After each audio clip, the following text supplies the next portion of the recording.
আবারও জেগে উঠেছে ইউরোপের সবচেয়ে সক্রিয় আগ্নেয়গিরি মাউন্ট এচনা। ইতালির সিসিলি দ্বীপের এই পাহাড়টি থেকে শুরু হয়েছে নতুন করে অগ্ন্যুৎপাত।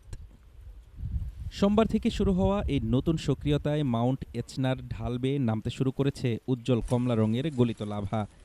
অন্ধকার রাতকে আলোকিত করে তুলেছে ফুটন্ত লাভার এই জ্বলন্ত স্রোত। ধারণ করা ড্রোন ও গ্রাউন্ড ফুটেজে দেখা যায় পাহাড়ের রুক্ষ ল্যান্ডস্কেপ বা পাথুরে পথ ধরে ধীরে ধীরে এগিয়ে চলছে গলিত ম্যাগমা।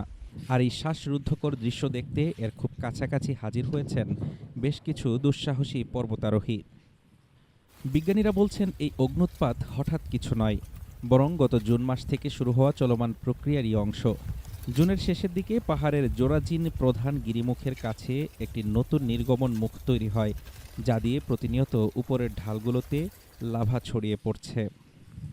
ইতালির national institute of geophysics and volcanology জানিয়েছে, শুক্রবার থেকে পাহাড়ের পূর্ব দিক দিয়ে নতুন করে লাভা প্রবাহিত হতে শুরু করেছে। একই সাথে চলছে অনিয়মিত বিস্ফোরণ ও ছাই নির্গমন, যা নিবিড়ভাবে পর্যবেক্ষণ করছেন বিশেষজ্ঞরা।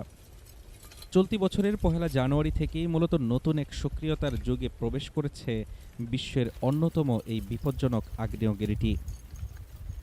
হাফিজুর রহমান তুষার, ঢাকা টুডে।